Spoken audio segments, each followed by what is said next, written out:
Le double de Dostoïevski, chapitre 9.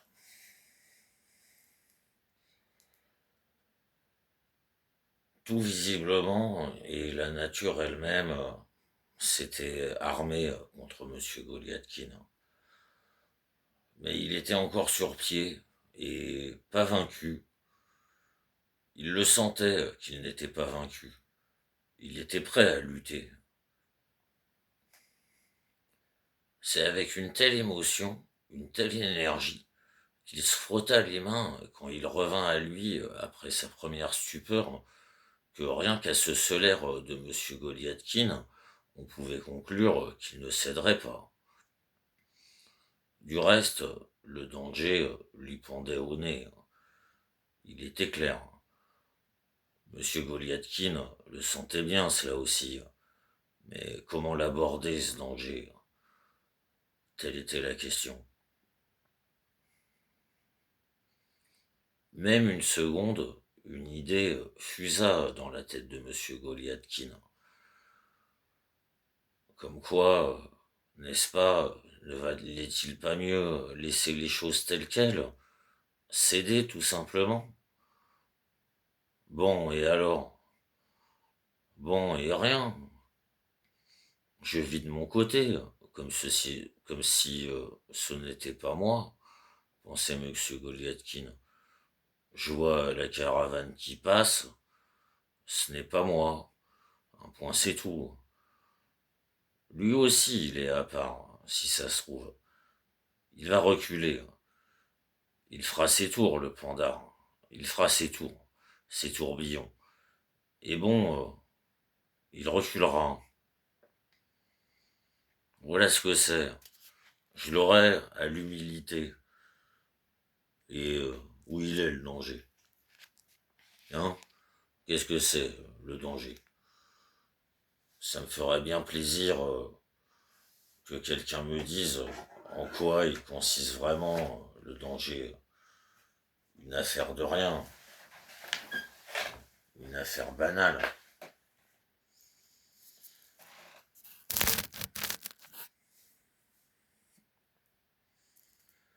Là, M. Goliathkin se tut. Ces mots se figèrent sur sa langue. Il se gronda même pour cette idée.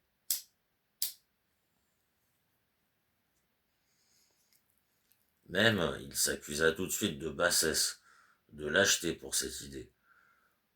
Pourtant, malgré tout, l'affaire en resta au point mort. Il sentait qu'à la minute où il se trouvait, prendre une décision quelconque devenait une nécessité vitale.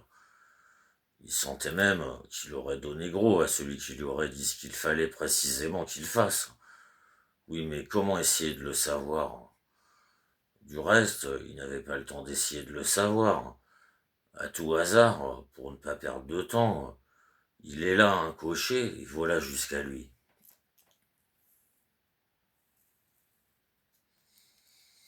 Quoi? Alors, comment tu te sens maintenant? Se dit-il en lui-même. Comment M. Yakov Petrovitch daime-t-il se sentir maintenant? Hein? Qu'est-ce que tu vas faire? Qu'est-ce que tu vas faire maintenant, espèce de canaille, pandard? Tu te pousses jusqu'au dernier dessous, et maintenant tu pleurniches. Ainsi, M. Goliathkin se narguait-il, tressautant à chaque chaos de l'équipage de son cocher.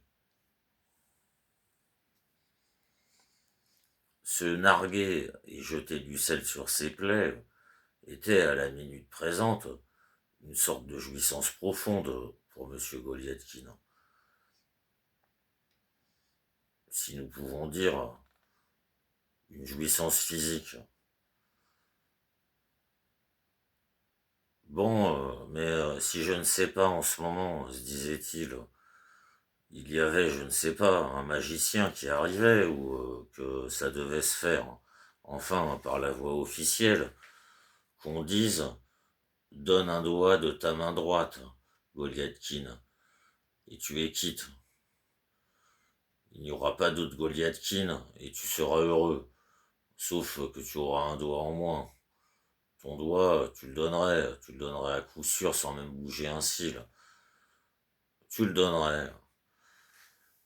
Que les diables le prennent, tout ça, s'écria enfin désespéré le conseiller titulaire.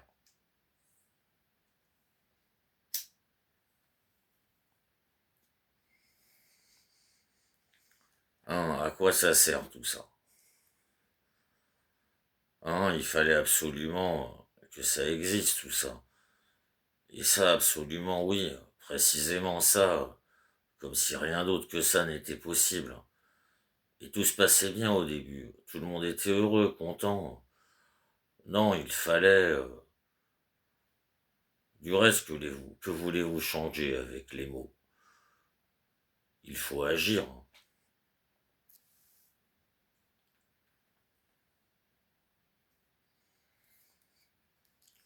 Ainsi donc, après avoir quasiment pris une décision, Monsieur Goliathkin, de retour dans son appartement, sans attendre une seconde, saisit sa pipe et, tirant dessus de toutes ses forces, en voyant des nuages de fumée de droite comme de gauche, se prit d'une agitation extrême à courir de long en large dans sa chambre. Pendant ce temps, Petrouchka s'était mis à dresser la table. Au bout du compte, Monsieur Goliathkin se décida complètement.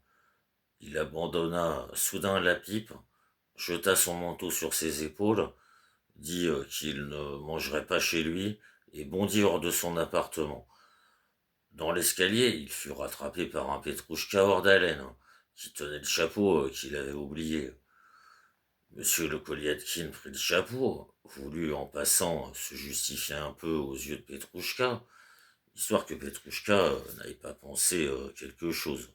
Comme quoi, voilà, quelle circonstance, oublier le chapeau, voilà. Mais comme Petrouchka ne voulait même pas le regarder et qu'il était reparti tout de suite, Monsieur Goliathkin, sans autre explication, mit son chapeau, dégringola les marches et se répéta que tout peut-être pouvait encore aller mieux, pouvait encore aller au mieux, et que l'affaire s'arrangerait d'une façon ou d'une autre, même s'il sentait bien, entre autres, une fièvre qui lui descendait jusque dans les talons. Il sortit sur le trottoir, loua un cocher et fila chez Andrei Filipovitch. Du reste, peut-être que ce serait mieux demain, se demandait M. Goliathkin, saisissant le cordon de la sonnette de l'appartement d'Andrei Filipovitch. Et puis, qu'est-ce que je lui dirais de spécial? Il n'y a trop rien de spécial, justement. L'affaire, c'est une chose tellement de rien du tout. Non, mais vraiment de rien, rien du tout. Minable, pour ainsi dire minable. Parce que voilà ce qu'elle est, toute la circonstance. Soudain, M. Goliathkin tira sur la clochette tinta, on entendit des pas à l'intérieur. Là, M. Goliathkin alla jusqu'à se maudire, un peu pour sa précipitation et son audace.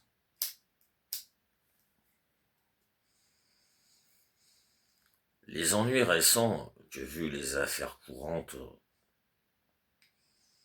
M. Goliathkin avait presque oublié, et la rivalité avec Andrei Filipovitch lui revint sur le champ en mémoire. Mais il était trop tard pour s'enfuir. La porte s'était ouverte. Pour le bonheur de M. Goliathkin, on lui répondit qu'Andrei Filipovitch n'était pas rentré chez lui et qu'il ne déjeunait pas chez lui. Je sais où il déjeune. Il déjeune près du pont Ismaïlovski, se dit notre héros. Et ce fut terrible comme il en fut heureux. À la question du serviteur de savoir qui il devait annoncer, il répondit que voilà, moi, mon ami, c'est bien, n'est-ce pas, voilà. Moi, mon ami, plus tard, n'est-ce pas, et c'est même avec un certain entrain qu'il courut jusqu'au bas de l'escalier. Sortant sur le trottoir, il décida de libérer son équipage et paya le cocher. Quand le cocher lui demanda un pourboire, n'est-ce pas, j'ai attendu, monsieur, longtemps, et j'ai épargné mon coursier pour votre grâce. Il lui donna une petite pièce de 5 en pourboire, et même très volontiers, et il repartit à pied.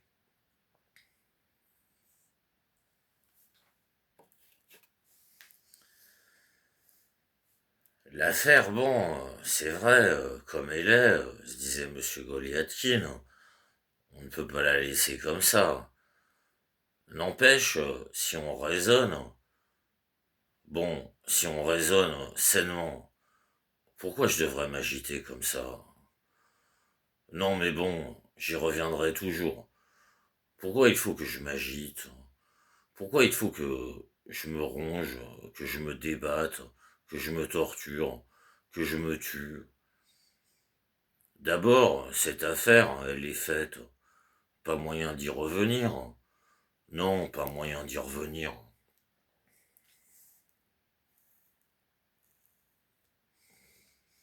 Raisonnons.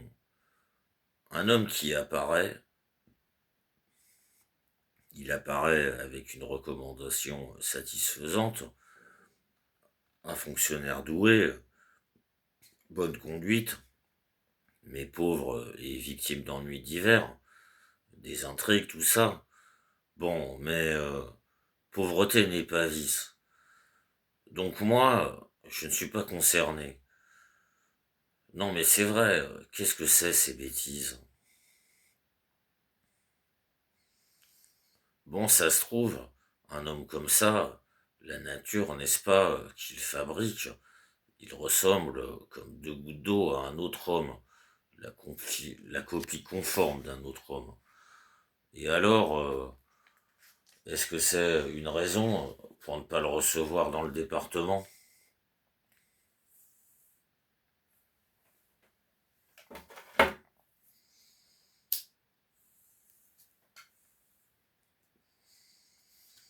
Parce que, si c'est le destin, si c'est seulement le destin, si c'est juste la fortune aveugle qui est coupable, alors quoi, on l'écrase comme une serpillière, on lui refuse d'entrer dans la fonction, où elle sera, la justice, là-dedans. Puis c'est quelqu'un de pauvre, de perdu, d'effrayé. Rien qu'à le voir, on a le cœur qui geint, la compassion qui vous bouleverse. Oui, pas à dire, ils seraient bien les chefs, s'ils réfléchissaient comme moi, vieille bûche que je suis. Non, non, ils ont bien fait, et je leur dis merci d'avoir jeté les yeux sur lui, le pauvre infortuné.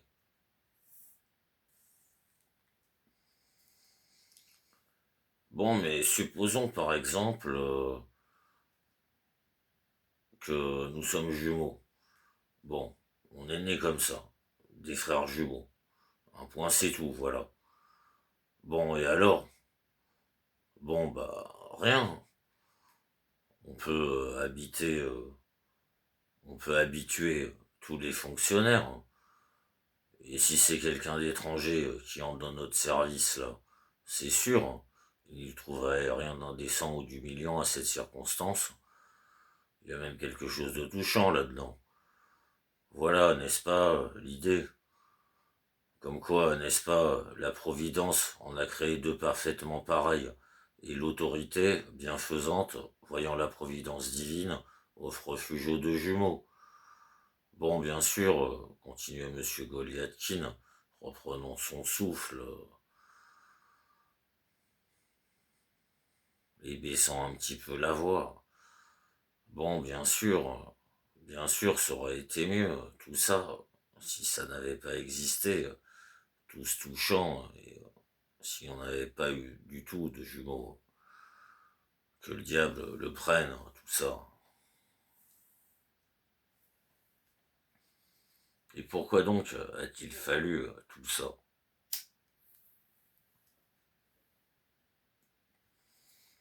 Et quelle nécessité particulière là-dedans est absolument impérieuse. Jésus,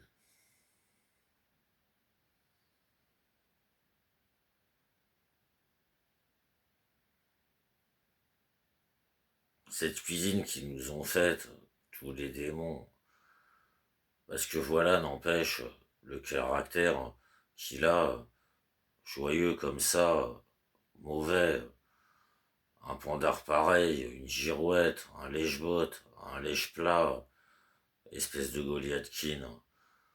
Je parie, il serait capable de se conduire mal. Il va me souiller mon nom de famille, la crapule.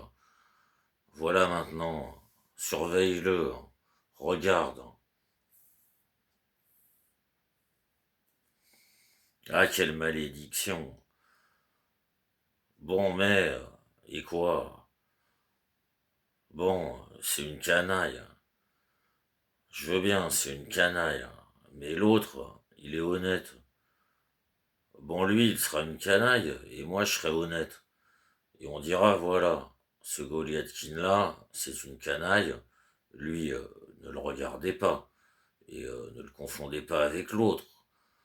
Mais celui-là, tenez, il est honnête, vertueux, modeste, gentil, digne de confiance dans le travail, digne d'avancement dans le service.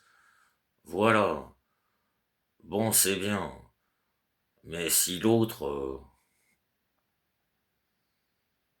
mais eux, l'autre, il confondait. Allez savoir avec lui. Ah non, mais Seigneur Dieu, il va vous le substituer, le bonhomme.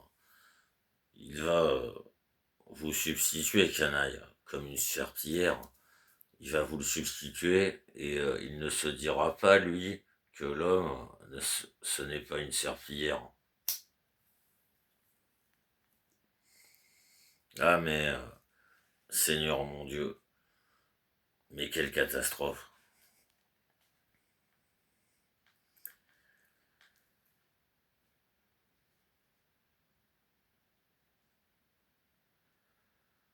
C'est donc ainsi que réfléchissant et s'indignant courait M. Goliathkin, qu'il courait sans distinguer sa route et sans savoir presque où lui-même.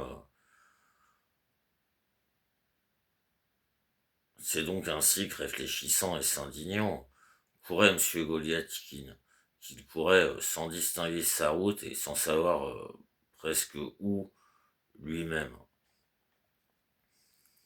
Il reprit conscience sur la perspective Neski, et encore à l'occasion du fait qu'il se cogna contre un passant, mais si bien et si fort qu'il en vit 36 chandelles, M. Goliathkin, sans relever la tête, marmonna une excuse et c'est seulement quand le passant, après avoir bafouillé quelque chose de pas trop flatteur, se fut éloigné à une distance respectable, qu'il redressa le nez et qu'il leva les yeux, histoire de voir où il se trouvait. Regardant et remarquant qu'il se trouvait juste devant le restaurant devant lequel il s'était reposé et préparé avant le dîner en ville chez Ossoufi Ivanovitch, notre héros ressentit soudain des pincements et des petits chenets dans son estomac, se souvint qu'il n'avait pas mangé, qu'il ne prévoyait aucun dîner en ville, et c'est pourquoi, sans perdre plus de temps, il grimpa l'escalier du restaurant pour casser une petite route très vite, le plus vite possible, et ne pas tarder. Et même si dans ce restaurant,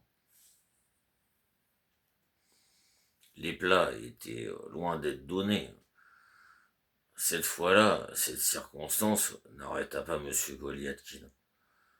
Et puis, il n'avait plus le temps de s'arrêter à des bêtises pareilles dans une pièce fortement éclairée,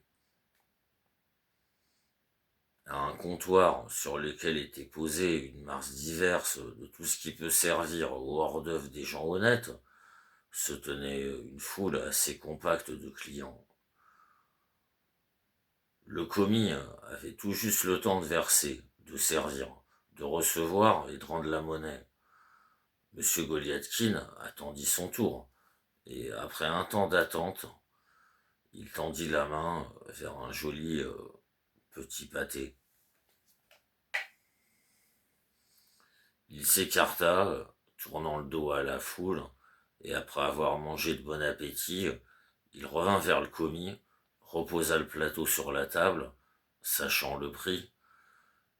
Il sortit 10 kopecks argent et posa la pièce sur le comptoir, non sans chercher à croiser le regard du commis, de façon à lui dire voilà, n'est-ce pas, une pièce, un petit pâté, etc. 1 rouble 10, grommela le commis. Monsieur Goliathkin ne fut pas peu surpris. Qu'est-ce que vous dites? Je crois que je n'ai pris qu'un petit pâté. Vous en avez pris 11, répliqua le commis avec assurance. Vous, à ce qu'il me semble, je crois que vous vous trompez. Vraiment, je crois que je n'ai pris qu'un seul. J'ai compté, vous en avez pris 11. Vous prenez, vous payez. Rien n'est gratuit chez nous. Monsieur Goliathkin était stupéfait. Qu'est-ce que c'est de la sorcellerie? Mais qu'est-ce qui se passe avec moi se demanda-t-il. Le commis attendit toujours la réponse de monsieur Goliathkin. Monsieur Goliathkin se vit entouré. Monsieur Goliathkin avait déjà frappé sa main dans sa poche pour sortir 1 rouble d'argent, payé au plus vite, et s'éloigner au plus vite de tout risque d'ennui. Bon, si c'est 11, se disait-il, rouge comme une écrevisse. Bon, et alors, si on mange 11 petits pâtés, bon, vous avez faim, vous mangez 11 petits pâtés, bon, vous mangez, et combien vous fasse. Bon, il n'y a pas de quoi s'étonner, pas de quoi rire. Soudain, ce fut comme une épingle qui piqua monsieur Goliathkin. Il leva les yeux et d'un coup il comprit toute l'énigme, comprit toute la sorcellerie. Toutes ces difficultés se résolurent soudain. Sur le seuil du salon suivant, presque en face, de dos au commis et la figure tournée vers monsieur Goliathkin, à une porte que, du reste, notre héros avait prise jusqu'à alors pour une glace, se tenait un petit homme. C'est lui qui se tenait, monsieur Goliathkin lui-même. Pas l'ancien monsieur Goliathkin, pas le héros de notre récit, mais l'autre monsieur Goliathkin, le nouveau monsieur Goliathkin. L'autre monsieur Goliathkin se trouvait visiblement dans une humeur tout à fait excellente.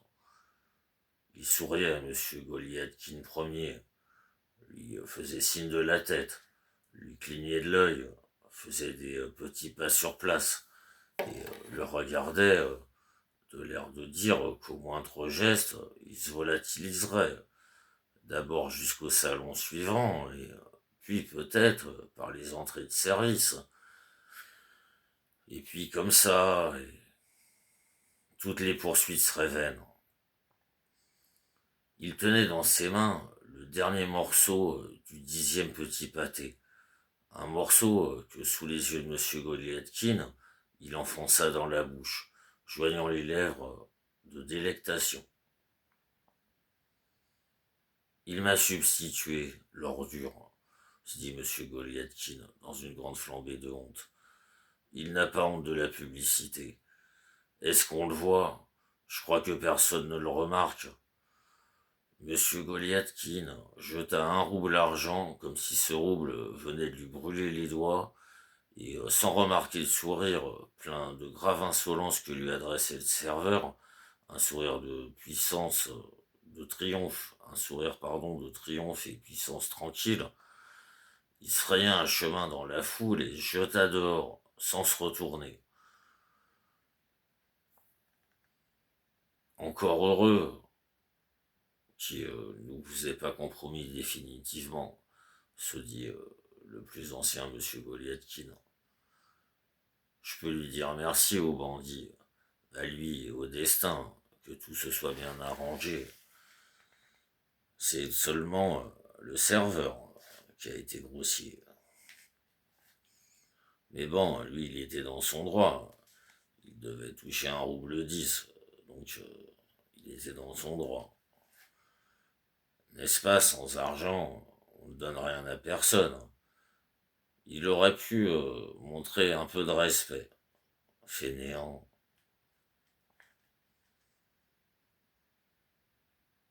Tout cela, monsieur Goliathkin le disait en descendant de l'escalier jusqu'au perron.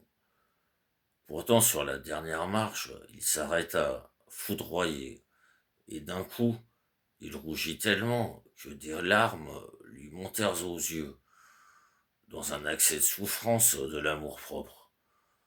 Il restera 30 secondes, planté comme un piquet, puis d'un coup tapa résolument du pied, bondit sur le trottoir et sans se retourner, hors d'haleine, sans sentir sa fatigue, courut jusqu'à chez lui, rue des Six Boutiques. Rentré chez lui, sans même ôter son manteau, malgré son habitude d'être chez lui en tenue d'intérieur, sans même commencer par s'allumer une pipe, il s'installa tout de suite sur le divan, approcha l'encrier, prit une plume, sortit une feuille de papier à lettres, et d'une main tremblante d'agitation intérieure, il se mit à écrire l'épître que voici. Monsieur Yakov Petrovitch, point d'exclamation. Jamais je n'aurais pris la plume si à les circonstances où je me trouve et vous-même, monsieur, ne m'y aviez contraint. Croyez que la nécessité seule m'a poussé à engager cette explication avec vous. Et c'est pourquoi je vous demande d'abord de considérer la mesure que je prends comme tout sauf une intention volontaire. Monsieur, de vous offenser. Mais comme la conséquence inévitable des circonstances qui nous tient en ce moment, semble-t-il, c'est bien, c'est décent, c'est poli, mais ça ne manque ni de force ni de fermeté. Il n'a aucune raison de se sentir vexé, semble-t-il. Et en plus, je suis dans mon droit, se dit M. Goliathkin en relisant ce qu'il venait d'écrire. Votre conduite étrange et surprenante, monsieur, par cette nuit de tempête, après le traitement grossier et indécent que j'avais suivi de la part de mes ennemis dont je tais le nom par mépris, fut l'embryon de tous les malentendus qui existent entre nous à l'heure actuelle. Votre désir obstiné, monsieur, de rester sur vos positions et d'entrer de force dans le cercle de mon existence et de toutes mes relations dans la vie pratique, dépasse même les limites fixées par la simple politesse et les règles de la vie en société. Je pense qu'il est inutile de mentionner ici le rapt commis par vous, monsieur, de mon papier et de mon nom d'honnête homme, pour acquérir l'éloge de l'autorité, éloge que vous ne méritez pas. Il est inutile de mentionner ici refus intentionné et offensant de toutes les explications capitales que cette occasion aurait méritées. Enfin, pour tout dire, je ne mentionne pas ici votre dernier geste étrange, on peut le dire, incompréhensible, à mon égard, au restaurant. Je suis loin de m'indigner d'avoir perdu pour rien 1 rouble argent, mais je ne peux pas ne pas dire toute mon indignation au souvenir de l'attentat évident que vous avez commis, monsieur, à l'encontre de mon honneur, et de plus en présence de plusieurs personnes qui, encore que je ne les connaisse pas, que je ne les connusse pas, étaient parfaitement de bon ton.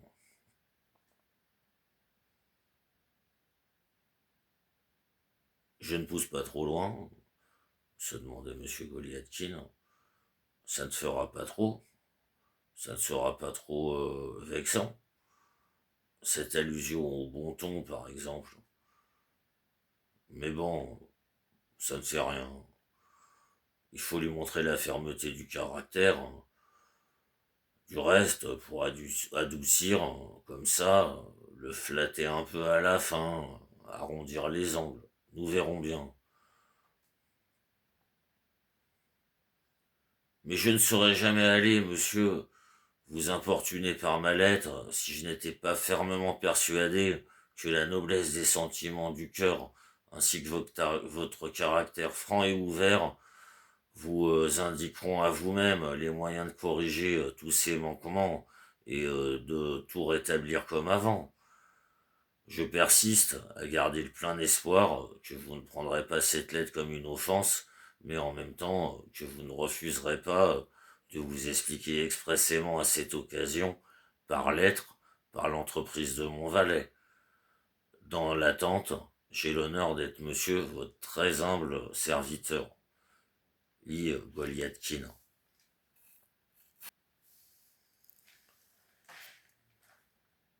Voilà, ça c'est bien. L'affaire est faite. C'en est venu à l'écrit. Mais la faute à qui? C'est à lui la faute. C'est lui qui vous pousse à la nécessité d'exiger des documents écrits. Moi, je suis dans mon bon droit.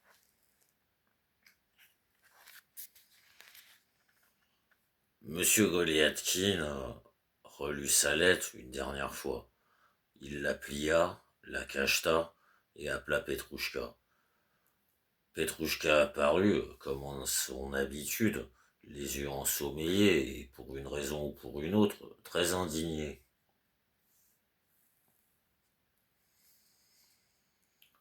Vieux frère, tu l'as, cette lettre, tu la prendras, tu comprends? Petrouchka se taisait. Tu la prendras et tu la porteras au bureau. Là, tu trouveras le fonctionnaire de service, le secrétaire de province, Vakrameyev. C'est Vakrameyev aujourd'hui qui est de service. Tu comprends ça? Je comprends. Je comprends. Tu ne peux pas dire oui, monsieur. Tu demanderas le fonctionnaire Vakameyev et tu lui diras voilà, n'est-ce pas, enfin voilà, n'est-ce pas, mon maître vous salue et vous demande humblement de regarder dans le registre des adresses de notre département où habite, n'est-ce pas, le conseiller tutélaire Goliathkin.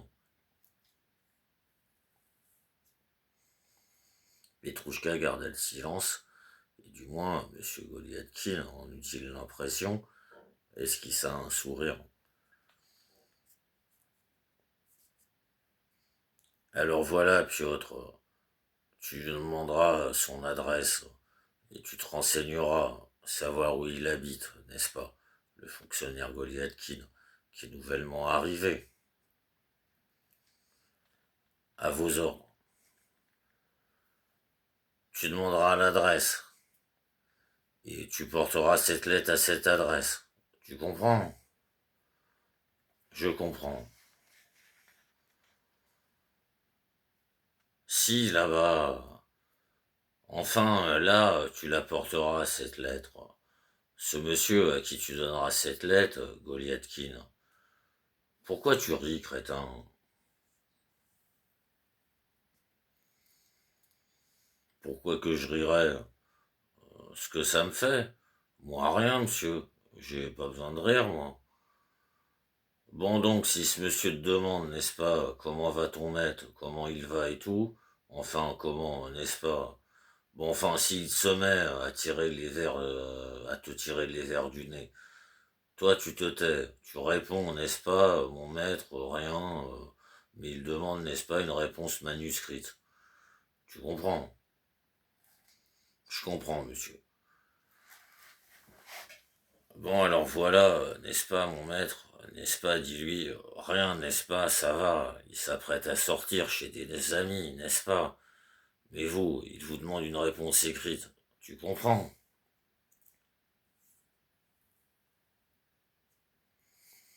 Je comprends. Bon, bah, vas-y. Tout ce travail encore avec cet imbécile. Il ricane, un point c'est tout. De quoi est-ce qu'il ricane? C'est le malheur qu'il m'arrive. Voilà comment il m'arrive le malheur. Du reste, tout peut encore s'arranger si ça se trouve. Ce bandit, je parie, il va traîner pendant 2 heures. Il va se perdre je ne sais où. On ne peut l'envoyer nulle part. Ah, mais quel malheur! Non, mais ce malheur qui me tombe dessus. Ressentant ainsi complètement son malheur, notre héros se décida à jouer un rôle passif pendant 2 heures, celui de la tante de Petrouchka. Pendant 1 heure de temps, il marcha dans la pièce, fuma, puis il jeta sa pipe et se mit à un livre, puis s'allongea sur le divan, puis il reprit sa pipe, puis il se remit à courir dans la pièce. Il voulut réfléchir, mais il était résolument incapable de réfléchir à quoi que ce soit. Finalement, l'agonie de son état passif s'éleva au dernier degré, et M. Goliathkin décida de prendre une mesure. Petrouchka sera de retour d'ici 1 heure, se disait-il. On peut laisser la clé au gardien. Et moi, pendant ce temps-là, c'est-à-dire, j'éclaircirai l'affaire de mon côté. J'éclaircirai l'affaire. Sans plus perdre de temps, pressé d'éclaircir son affaire, M. Goliathkin prit son chapeau, sortit de la pièce, ferma l'appartement, passa chez le gardien, lui confia sa clé en même temps que 10 kopecks. M. Goliathkin était devenu comme d'une générosité hors du commun, et s'élança où il devait. M. Goliathkin s'élança à pied, d'abord jusqu'au pont Izmazovski. Cela fit une demi-heure de marche. Arrivé au but de son voyage, il entra tout droit dans la cour de cet immeuble familier et regarda vers les fenêtres du conseiller d'État Berendeyev. À part 3 fenêtres voilées de tentures rouges, toutes les autres étaient sombres. À part, tout, à part 3 fenêtres voilées de tentures rouges, toutes les autres étaient sombres. Il n'y a pas d'invité ce soir chez Sophie Ivanovitch, sans doute, se dit M. Goliathkin. Ils sont tous seuls chez eux. Je parie en ce moment. Notre héros demeura quelque temps dans la cour. Il voulait déjà prendre une décision quelconque. Mais cette décision ne devait sans doute pas être prise. M. Goliathkin changit d'avis, fit un geste d'impuissance et retourna vers la rue. Non, ce n'est pas ici que je devais aller. Qu'est-ce que je ferais ici? Non, maintenant, le mieux, c'est que j'éclaircisse l'affaire personnellement. Cette décision prise, M. Goliathkin se lança vers son bureau. Le chemin n'était pas court en plus. Il y avait une gadoue terrible et de la neige mouillée tombait par flocons incroyablement drus.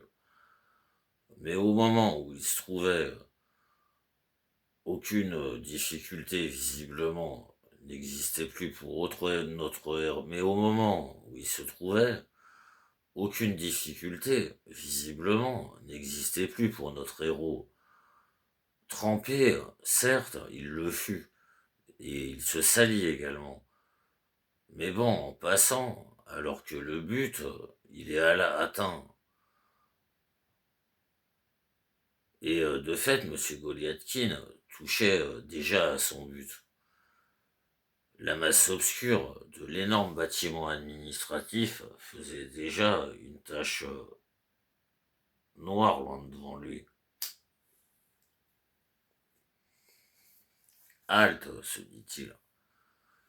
Mais où je vais et qu'est-ce que je vais y faire? Supposons, j'apprendrai où il habite, mais pendant ce temps, je parle. Petrouchka est revenu, il m'a rapporté la réponse. Je suis juste en train de perdre mon temps pour rien.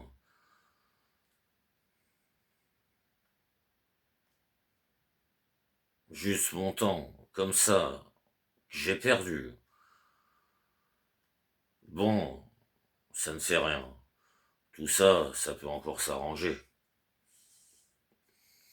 Ou alors quand même pourtant, je passe chez Vakramaïev. Mais non, plus tard, un autre jour. Ouais, mais il ne fallait pas du tout sortir. Non, mais ce caractère, cette tendance n'empêche que ce soit bien ou non de toujours vouloir prendre les devants. Et quelle heure est-il? 9 heures passées, je parie. Petrouchka peut rentrer et ne pas me trouver à la maison. J'ai fait une pure bêtise de sortir. Ah, mais quelle histoire! Réalisant pleinement ainsi qu'il avait fait une pure bêtise, notre héros se remit à courir jusqu'à chez lui, rue des Six Boutiques. Il y parvint fatigué, épuisé. Le gardien déjà lui apprit que Petrouchka n'avait même pas montré le bout de son nez. Ah bon? Je pressentais ça, se dit notre héros. Et n'empêche, il est déjà 9 heures. Mais quelle fripouille celui-là, toujours en train de se saouler quelque part. Seigneur mon Dieu, mais quelle journée malheureux que je suis. S'indignant et méditant ainsi, M. Goliathkin rouvrit son appartement, trouva du feu, se déshabilla entièrement, fuma une pipe et épuisé, fatigué, écrasé, affamé, il s'allongea sur le divan dans l'attente de Petrouchka. La bougie faisait une lumière glauque, la lumière frissonnait sur les murs. M. Goliathkin regardait, pensait, et il finit par sombrer dans un sommeil de mort. Il était tard quand il se réveilla. La bougie était presque entièrement consumée. Elle fumait, et était prête à s'éteindre complètement d'une seconde à l'autre. M. Goliathkin bondit, tressaillit et souvint de tout, absolument de tout. Derrière la cloison, on entendait le ronflement épais de Petrouchka. M. Goliathkin se jeta vers la fenêtre. Pas de lumière, nulle part. Il ouvrit la lucarne. Tout était calme. La ville était comme morte. Elle dormait. Donc il devait être 2 ou 3 heures. Oui, c'était cela. La pendule, derrière la cloison, fit un dernier effort et sonna 2 heures. M. Goliathkin se jeta derrière la cloison. Dieu sait comment, après de longs efforts, il finit par réveiller Petrouchka et parvint à le faire asseoir sur son lit. Entre-temps, la bougie s'éteignit complètement. Il se passa une dizaine de minutes avant que M. Goliathkin réussit à trouver une autre bougie et à l'allumer. Pendant ce temps, Petrouchka s'était rendormie.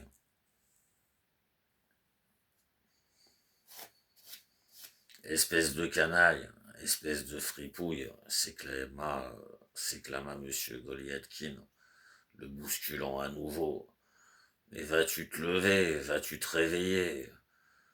Après une demi-heure d'effort, M. Goliathkin parvint tout de même à faire bouger complètement son serviteur et à le traîner de l'autre côté de la cloison. C'est seulement là que notre héros s'aperçut que Petrouchka était, comme on dit, ivre-mort, et qu'il tenait à peine sur ses jambes. Espèce de fainéant, s'écria M. Goliathkin. Espèce de bandit. Tu m'as coupé la tête. Mon Dieu, mais la lettre, où est-ce que tu l'as mise? Ah, Jésus-Marie, mais comment? Et pourquoi je l'ai écrite? C'était bien la peine que je l'écrive. Je monte sur mes grands chevaux, pauvre idiot, avec mon amour-propre. Voilà où ça mène, l'amour-propre. Le voilà, ton amour-propre, espèce de canaille. Le voilà, ton amour-propre. Non mais la lettre, où est-ce que donc tu me l'as fourrée, espèce de bandit? À qui tu l'as donnée? J'ai pas donné de lettre à personne, j'en avais même pas de lettre. Voilà. Monsieur Goliathkin se tordait les bras de désespoir. Écoute, Piotr. Non mais écoute, écoute-moi. J'écoute. Tu es allé où? Réponds. Où je suis allé? Chez des braves gens, chez des braves gens, je suis allé. Je m'en fous. Ah non, mais Seigneur mon Dieu, où tu es allé d'abord? Tu es allé au bureau? Écoute, Piotr, tu es saoul peut-être. Moi, je suis saoul. Qu'on me tue ici sur place. Pas bu une goutte, là. Non, non, c'est rien. Si tu es saoul, je demandais ça comme ça. C'est bien, si tu es saoul. Je ne dis rien, Petroucha. Rien. C'est peut-être juste comme ça que tu as tout oublié. Mais tu te souviens de tout. Bon, non, souviens-toi. Tu es allé chez Vakrameyev, chez le fonctionnaire. Oui ou non? Jamais. Et il n'existe pas, ce fonctionnaire. Tenez, voilà. Non, non, Piotr. Non, Petroucha. Mais moi, rien, je... Tu vois bien que c'est rien. Bon, et alors? Il fait froid dehors. Il fait humide. Bon, on a bu un petit peu. Bon, et rien. Je ne suis pas en colère. Moi aussi, vieux, j'ai bu un petit peu aujourd'hui. Non, mais à vous, vieux frère, souviens-toi. Tu es allé chez le fonctionnaire Vakameyev.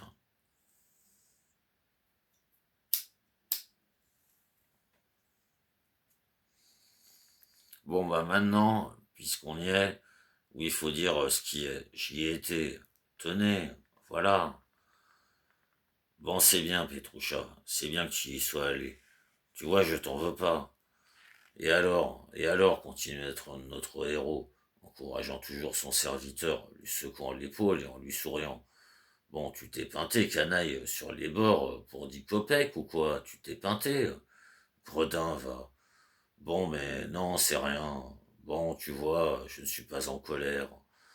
Je t'en veux pas, je t'en veux pas. Non, je ne suis pas un gredin, comme vous voulez, moi. Je suis juste pagé chez des braves gens, mais pas un gredin, moi. Jamais j'ai été un gredin. Mais non, Petroucha, écoute-moi, Piotr. Moi, mais c'est rien, je te gronde pas si je te traite de gredin. C'est pour te consoler que je te le dis. C'est au sens noble que je te le dis. Parce que ça veut dire, Petroucha, il y a des gens que ça peut les flatter quand on leur dit qu'ils sont des cracks, comme ça, des fiers lascars, qui n'ont pas les mains dans les poches, qui ne laisseront personne les rouler dans la farine. Il y a des gens qui aiment. Non, non, mais rien. Bon, mais dis-moi, Petroucha, maintenant, sans rien me cacher, sincèrement, comme à un ami. Bon, tu es allé chez le fonctionnaire Vakrameyev et il te l'a donné, l'adresse. Il m'a donné l'adresse. L'adresse aussi, il me l'a donné. Un fonctionnaire bien. Ton maître, il me dit, c'est un homme bien. Un homme, il me dit. Très bien. Moi, n'est-ce pas, dis-lui, il me dit, transmets-lui mes saluts. Il me dit à ton maître, remercie-le et dis-lui que moi, n'est-ce pas, je l'aime. Voilà, n'est-ce pas, à quel point que je l'estime, ton maître. Parce que il me dit, moi, ton maître, il me dit, Petroucha, c'est un homme bien. Et toi, il me dit, toi aussi, t'es un homme bien, Petroucha, voilà. Ah, mais Seigneur mon Dieu, mais l'adresse, espèce de Judas, ces dernières paroles, Monsieur Goliathkin les avait prononcées presque dans un murmure. L'adresse, il m'a donné l'adresse. Il te l'a donnée. Alors où il habite, Goliathkin, le fonctionnaire Goliathkin, conseiller titulaire. Goliathkin, il me dit, tu le trouveras rue des Six Boutiques. Donc il me dit, tu vas rue des Six Boutiques, tu prends à droite, l'escalier au troisième. C'est là qu'il est, il me dit Goliathkin. Espèce de filou, s'écria enfin Monsieur Goliathkin, sortant définitivement de ses gonds. Espèce de bandit. Mais c'est de moi que tu parles. Mais il y en a un autre de Goliathkin. C'est d'autre que je parle, espèce de filou. Ben, comme vous voulez, je m'en fous. Comme vous voulez, voilà. Mais la lettre. Quelle lettre? Il n'y en avait pas de lettre. J'en ai pas vu de lettre. Mais où tu l'as fourré, espèce de traîne savate? Je l'ai donné, la lettre. Salue-le, il me dit. Remercie-le. Il est bien, il me dit, ton maître. Sache-le de ma part, ton maître. Mais qui est-ce qui a dit ça? C'est Goliathkin qui l'a dit. Petrouchka garda le silence et émit un grand ricanement, regardant droit dans les yeux de son maître. Écoute-moi, espèce de bandit, commença M. Goliathkin, haletant et perdu de furie. Qu'est-ce que tu as fait de moi? Mais dis-le, ce que tu as fait de moi. Tu m'as tué, espèce de monstre. Tu m'as décapité, espèce de Judas. Bon là, c'est comme vous voulez, je m'en fous, dit Petrouchka d'un ton catégorique, se retirant derrière la cloison.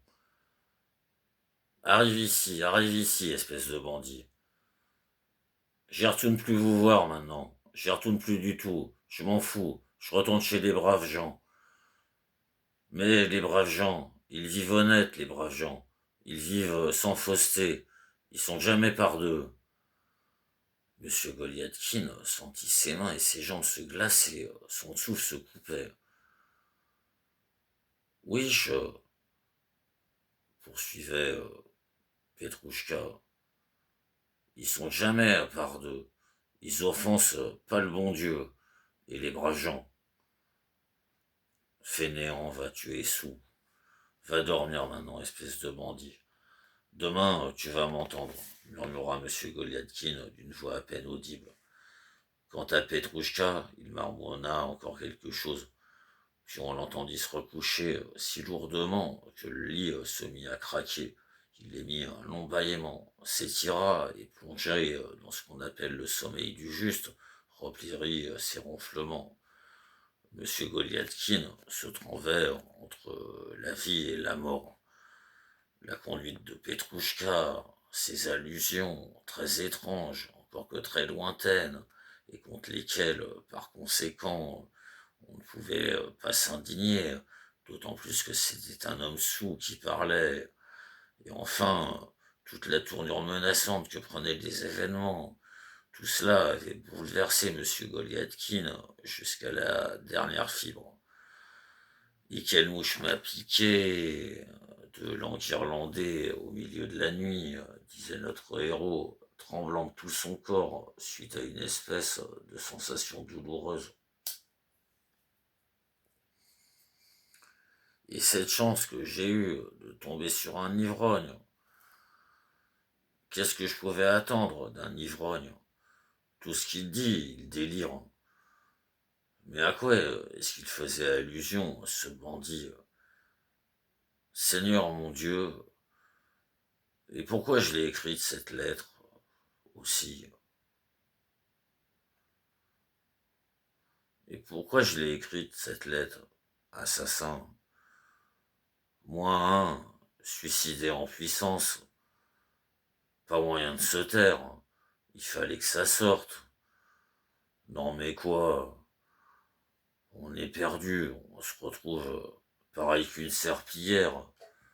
Et non, n'est-ce pas quand même, l'amour-propre, n'est-ce pas, mon honneur qui souffre, n'est-ce pas, l'honneur qu'il faut sauver, suicider en puissance.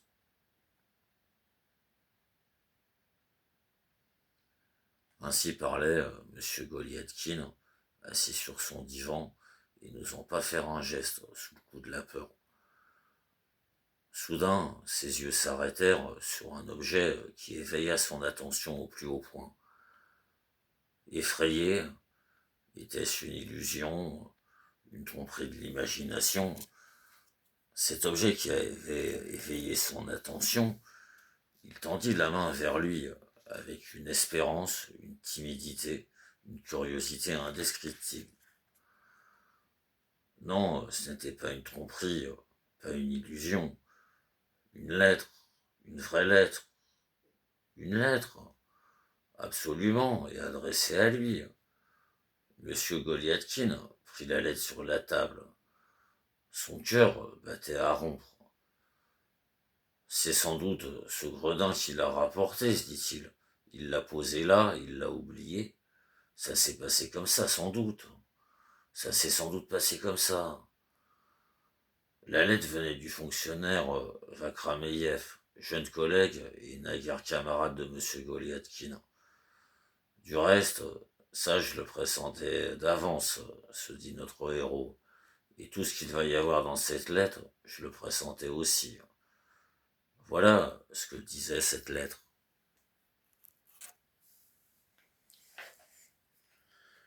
Monsieur Yakov Petrovitch,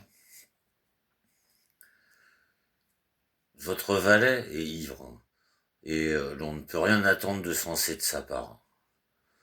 Voilà, voilà pourquoi je préfère répondre par écrit. Je m'empresse de vous déclarer que j'accepte d'accomplir en toute exactitude et diligence la mission que vous m'avez confiée, mission qui consiste en la transmission à la personne que nous savons par mes mains d'une lettre. Cette personne que vous connaissez fort bien et qui à présent remplace pour moi un ami, personne dont je tais le nom. Entre parenthèses, car je ne veux pas noircir pour rien la réputation d'un homme entièrement innocent, fermez la parenthèse.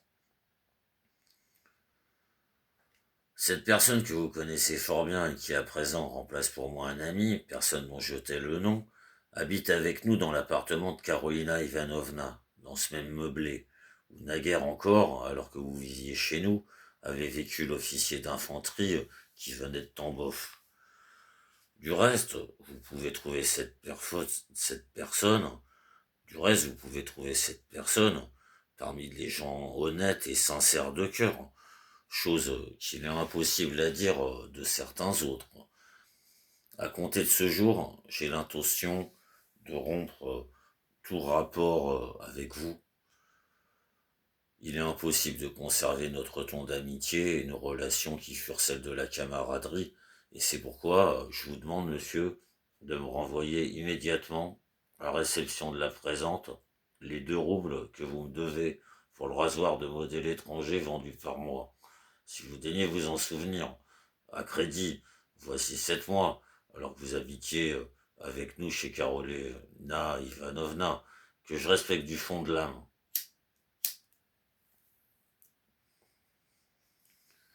Si j'agis de la sorte, c'est que selon le récit qu'en font certaines personnes, vous avez perdu votre amour-propre et votre réputation, et êtes devenu dangereux pour la moralité de personnes innocentes et encore pures, car je connais des personnes qui vivent en dehors des voies de la vérité, et dont de plus les paroles sont mensongères et l'allure avenante douteuse.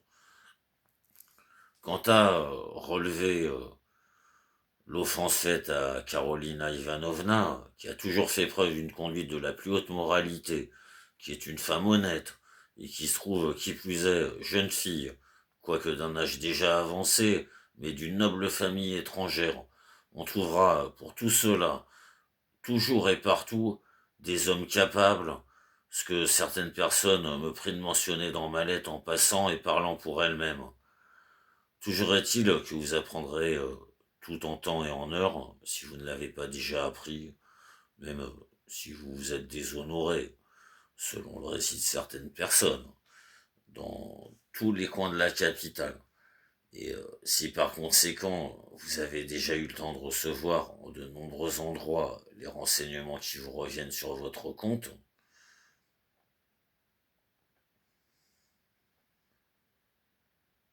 en conclusion de ma lettre, je vous déclare, monsieur, que la personne que vous savez, et dont je ne mentionne pas le nom pour les raisons nobles que vous savez, jouit du plus grand respect des hommes les mieux pensants.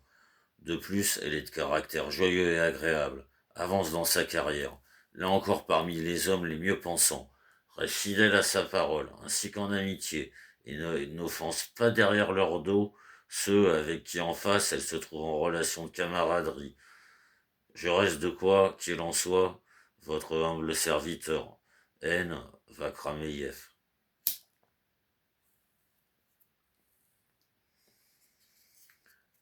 PS. Quant à votre serviteur, chassez-le. C'est un ivrogne, et il ne vous vaut, selon toute vraisemblance, que trop d'ennuis. Et prenez Estafi, qui travaillait auparavant chez nous, et qui se trouve à présent sans place.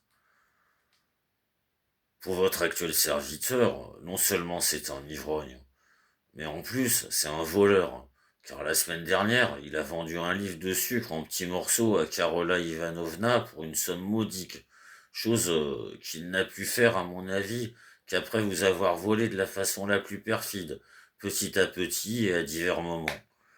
Je vous écris cela désirant votre bien, même s'il existe certaines personnes qui ne savent que tromper et offenser tous les hommes, de préférence les gens honnêtes et qui jouissent d'un bon caractère. De plus, en leur absence, ils les insultent et les représentent en sens contraire, seulement par jalousie et parce que même ils ne peuvent se dire tels. Nicolas Vakrameyev. Après avoir lu la lettre de Vakrameyev, notre héros demeura encore longtemps dans une position immobile sur son divan. Une sorte de lumière nouvelle perçait sous ce brouillard peu clair et mystérieux qui l'entourait depuis déjà 12 jours. Notre héros comprenait peu à peu. Il voulait essayer de se relever du divan et faire quelques pas dans la chambre pour se rafraîchir, rassembler d'une façon ou d'une autre ses pensées brisées, les diriger sur l'objet que nous savons, afin ensuite, un petit peu rétabli, de penser cette situation d'une façon plus mûre. Mais à peine voulut-il se relever, que tout de suite, saisi d'impuissance, sans aucune force, il retomba sur le divan.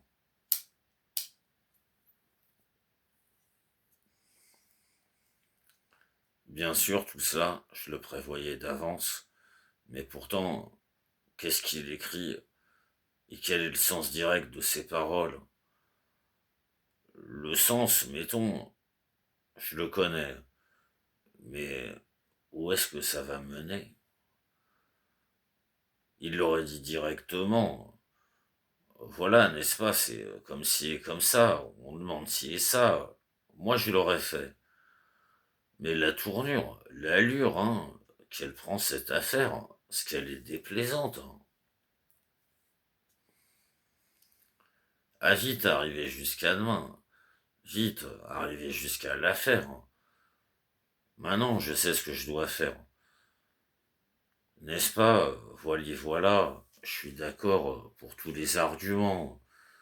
Je ne vendrai pas mon honneur, et tout ça, ma foi, du reste, c'est elle la personne que nous savons. Cette être peu recommandable, comme il se retrouve mêlé.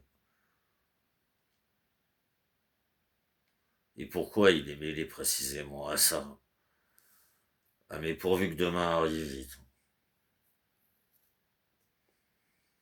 Ils continuent à me déshonorer. Ils intriguent. Ils travaillent à ma ruine. Surtout, pas de temps à perdre. Et maintenant, par exemple, au moins écrire une lettre et juste laisser passer, comme quoi, n'est-ce pas, c'est comme ci et comme ça, et pour ça ici, je suis d'accord. Et demain à l'aube, l'envoyer de même le plus tôt possible, voilà. Et de l'autre côté, la contre-attaque, et je les prends de vitesse, les petits canards. Ils vont me déshonorer, et voilà tout. Monsieur Goliathkin sortit une feuille de papier, prit une plume et écrivit les titres suivantes en réponse à la lettre du secrétaire de province Vakrameyev. Monsieur Nestor Ignatievitch, c'est le cœur douloureusement surpris. J'ai lu votre lettre offensante à mon égard, car je vois clairement que sous la dénomination de certaines personnes peu convenables et de, et de faussement bien intentionnées, vous me sous-entendez moi-même. C'est avec une douleur réelle que je vois avec quelle rapidité et quel succès la calomnie a poussé des racines profondes au détriment de mon bien-être, de mon honneur et de ma bonne réputation. Et cela est d'autant plus douloureux et humiliant que même les gens honnêtes, les gens dont la pensée est empreinte d'une réelle noblesse, et qui surtout sont doués d'un caractère franc et ouvert, se détournent des intérêts des gens honnêtes et adhèrent par les meilleures qualités de leur cœur à une puante pourriture, qui par malheur, en cette époque écrasante et immorale qui est la nôtre, se développe très fortement, avec les plus mauvaises intentions. En conclusion, je vous dirais que je considère comme un devoir sacré de vous rendre dans sa totalité la dette que vous mentionnez, de roubles argent.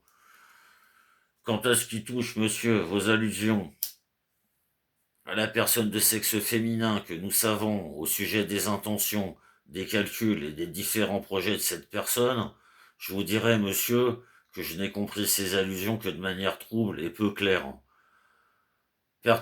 Permettez-moi, monsieur, de conserver et immaculer mes honnêtes pensées et l'honneur de mon nom.